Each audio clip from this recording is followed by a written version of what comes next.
I de fet, una de les persones que ha gastat precisament l'AVE per a vindre a la ciutat de València ha sigut el líder del Partit Popular, Mariano Rajoy.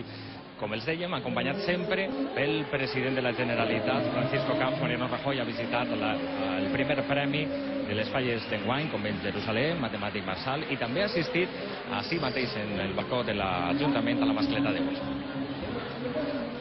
Amb l'AVE de centre a centre de Madrid a València, així ha arribat el president del Partit Popular a la capital del Cap i Casal.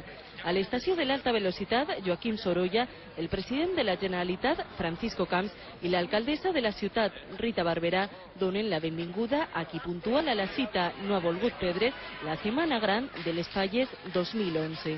Mariano Rajoy ha aixafat els carrers i una vegada més s'ha meravellat pels monuments. Parada obligada a Convent de Jerusalem, guanyadora amb l'artista Pedro Santaeulàlia del primer premi. I a cada pas, besos, abraçades i paraules per a la gent que envaeix València. El president dels populars, Mariano Rajoy, ha estat al costat dels valencians i, com ells, també ha viscut un dels moments màgics de les nostres festes, la mascleta.